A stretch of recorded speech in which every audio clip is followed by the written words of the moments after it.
While much of the world's attention has been focused on the conflict between Israel and Gaza, or Russia and Ukraine, a humanitarian catastrophe is unfolding in Sudan.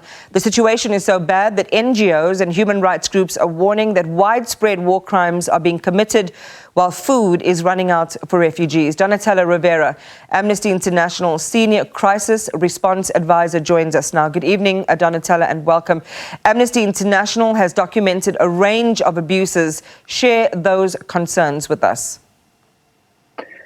Yes, I myself traveled to the eastern Chad region on the border with Darfur a couple of months ago, interviewing thousands of refugees who were streaming across the border, fleeing the violence in West Darfur. We similarly documented abuses, very serious violations that we believe constitute war crimes, both in Darfur but also in the capital in Khartoum.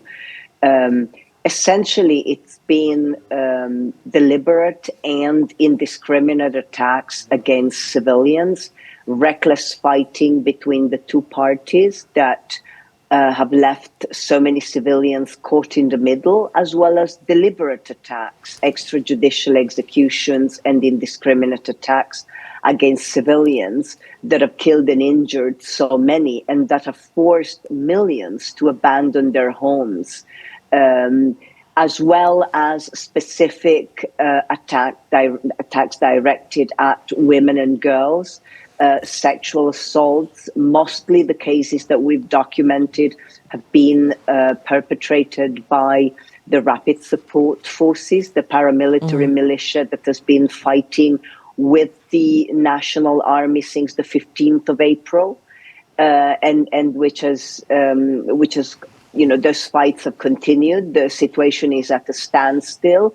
The situation within the affected areas of Sudan is absolutely disastrous for the civilian population and for those who have fled, notably those who have crossed the border into Chad, but also those who've gone to other countries. The humanitarian situation is dire. The international community has not, unfortunately, stepped up and played its part to the extent that it could and should do to ensure that those who've been forced to flee their homes in their millions receive the very basic humanitarian help that they need.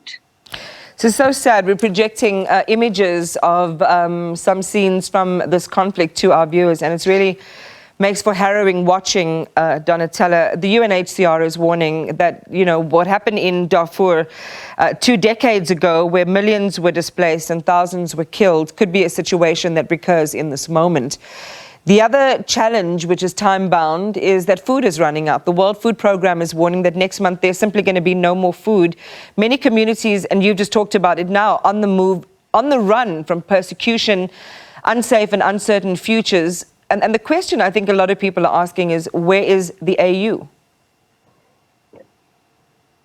Well, that is indeed a good question. Where is the AU? Where is the international community in its entirety? Because this conflict has been going on since the 15th of April. And what we have seen, for example, in Western countries, a double standard in that the readiness to welcome Sudanese refugees has just not been there.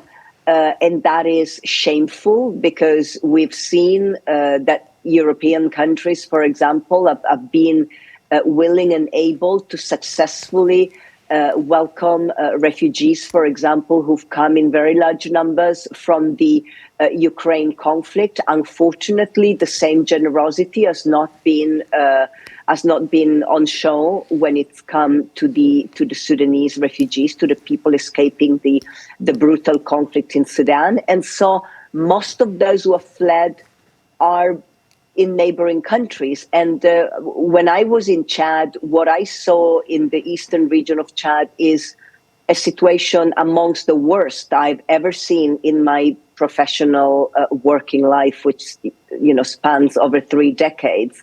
There were just simply tens and tens of thousands of people coming through, and there was nothing for them. As the rainy season was on, and they had nothing to shelter themselves from, hardly any food. And that situation has not really been addressed, not to speak of the humanitarian situation in the conflict-affected areas.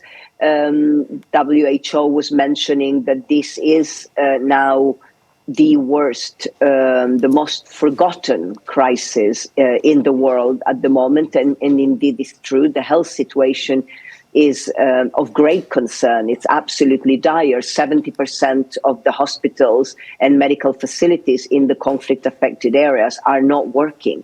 So people are being killed, but people are also dying because they're not able to access the medical care that they need, either for the war wounds or for other medical conditions. And really, the regional and the international bodies, the international community at the local and regional level and further afield, has not played its part to the extent that it could and indeed should do. Donatella Rovera, thank you for joining us tonight. We really appreciate you coming in and just sharing with us what is unfolding on the African continent. And as you say, beyond asking just where the African Union is, we've got to ask where the international community is. And even if we ask that question, it might still be that Sudanese are on their own. We can see with the other major conflict that's preoccupying the world's mind and psyche right now in terms of Israel and Gaza, a lot of people would say that that's the situation there as well. Donatella Rovera is the Senior Crisis Response Advisor for Amnesty International. I really hate, I know we're going to zoom out and bring Bongi into the picture as well, but I really hate that we have to end the program on that note. It's really quite grim, and those visuals are really hard to watch. It's just so much pain in the world, and it's so palpable, you know, you can just, you can't escape it. But even if we walk out our own front doors, you know, there are people in deep suffering. Someone said the other day that the only way to feel as if you have any agency or any purpose and impact is to minimize suffering where you see it, right next to you.